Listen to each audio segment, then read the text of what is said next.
Buenos días, licenciado y compañeros. Les vamos a hablar sobre las vías ascendentes. La primera es la vía dolorosa.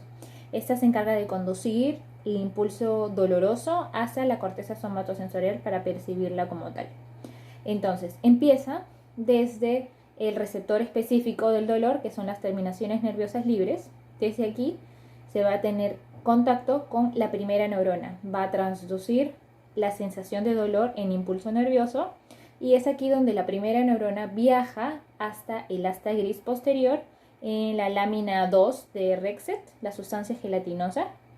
Y aquí va a hacer sinapsis con una segunda neurona. La segunda neurona va desde esta asta gris posterior, decusa por detrás del epéndimo hacia el cordón blanco lateral y asciende por toda la médula espinal y el tronco encefálico. Bulbo, puente, aquí se une con otras vías formando el lemnisco medio. Sigue ascendiendo mesencéfalo hasta llegar al tálamo, específicamente al núcleo ventroposterolateral del tálamo. Aquí termina la segunda neurona y hace sinapsis con una tercera neurona y la última. Esta tercera viene desde el tálamo, el núcleo ventroposterolateral, y llega la información hasta la corteza somatosensorial. Es aquí donde recién se percibe el dolor como tal. La segunda es la vía térmica. Esta lleva impulsos térmicos hacia la corteza somatosensorial. Al ser captada por los receptores específicos de la temperatura, que son los corpúsculos de Ruffini, se transduce la información como impulso nervioso para enviársela a la primera neurona. Esta lleva la información desde el receptor hasta ingresar a la médula espinal, al asta gris posterior en la lámina 2 de Rexet o sustancia gelatinosa. Desde aquí hace sinapsis con una segunda neurona, llega desde el asta gris posterior, decusa la médula espinal hasta el cordón blanco lateral y asciende como tracto espinotalámico lateral. Asciende por toda la médula, tronco encefálico, bulbo, puente. Aquí se une con otras vías para formar el lemnisco medio, mesencéfalo y llega hasta el núcleo ventroposterolateral en el tálamo. Desde aquí hace sinapsis con una tercera y última neurona que va desde el tálamo hasta la corteza somatosensorial para llevar la sensación a la percepción de un cambio de temperatura como tal. Vía tacto protopático espinotalámico anterior. Empieza por la médula espinal y finaliza en el tálamo.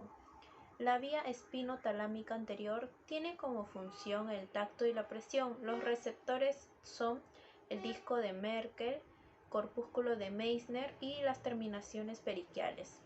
El recorrido empieza por la primera neurona. Se va a encontrar principalmente en el ganglio anexo de la raíz dorsal y luego el axón se va a dirigir en busca de la segunda neurona. Para esto tiene que ingresar por la asta posterior de la médula y ahí se encuentra con la segunda neurona donde hace sinapsis en la sustancia gelatinosa.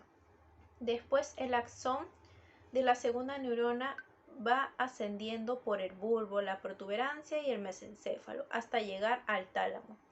Se encuentra ahí con la tercera neurona en el núcleo ventroposterior lateral. El axón de la tercera neurona se dirige a la corteza, al bulbo parietal, que hace referencia a todo lo sensitivo. Vía táctico epicrítico, columna dorsal. Se origina en receptores táctiles y termina en la corteza cerebral. Los receptores de estos son el disco de Merkel, corpúsculo de Meissner, terminaciones periquiales, sensibilidad profunda, usos neuromuscular, órganos tendinosos de Golgi, corpúsculo de Vater-Pacini. El recorrido empieza por la primera neurona. Se encuentra a nivel del ganglio anexo de la raíz dorsal, donde emite una prolongación central que ingresa por la raíz posterior de la médula espinal. Luego asciende al núcleo cuneiforme y frágil de la parte inferior del bulbo, donde se encuentra con la segunda neurona. Después se produce la decusación sensitiva y asciende a la protuberancia y luego al mesencéfalo hasta llegar al tálamo. en el núcleo ventroposterolateral, donde hace sinapsis con la tercera neurona, y luego se dirige a la corteza somatosensitiva en la región 3.1 y 3.2, donde hace consciente a esta información. La vía de percepción inconsciente de Glovers, que es el espinosa cerebrosa. Bueno, estas vías van a viajar por nuestro organismo a través de nuestro cerebelo. Vamos a hablar un poco de la propiocepción, que es la sensación que se capta en el núcleo, ¿no? Y en los tendones y también en las articulaciones. Esta nos hace el recorrido directo o indirecto, que también está en las partes del cuerpo, que del equilibrio de nuestro cuerpo. Tenemos como aplicando la fuerza en los músculos y también la presión. Tenemos como se dice, dos vías. Esto va a empezar en el cerebelo. Esto va a llegar de forma ascendente. Esto está encargado de pasar por las vías sensitivas, así como también por las vías motoras. Luego tenemos dos formas de información, que es el tacto espinoso cerebelo dorsal, que es la vía directa. Esto se ubica en los órganos tendinosos, que se encuentra en el aparato de Golgi. Este órgano es órgano receptor sensorial proprioceptivo. Aquí tenemos los tendones, los músculos también estriados y esqueléticos. Y también al hacerlos al contacto, hacemos la fuerza, también hacemos la contracción directa, también tenemos el núcleo dorsal de la médula dorsal y también en la sustancia gris lo podemos observar. Bueno, seguimos con el tracto espinoso cerebroso central y cruzado. Esto es un receptor que lo podemos encontrar en el aparato de Golgi. Su receptor es en el tendón, se encarga de viajar por las neuronas y hace que su sinapsis se active, ¿no? en el ganglio esquinal. Esto pasa hasta por la dorsal, que es la sustancia gris, y luego también por la sustancia blanca. Se ubica en el núcleo y luego baja en el axón y viaja a la médula espinal. Luego sigue bajando por la médula oblonga y pasa por el puente y también por el tronco cefálico y llega al cerebelo. En estos casos, estas personas que son de inconsciente podría ocasionar ataxia, hipertenia o anormalidades en el desplazamiento de la vía de proyección inconsciente de Fletching espinocerebroso. Es un estudio del cerebro de los fetos a término y también de recién nacidos mediante el proceso de la mielina.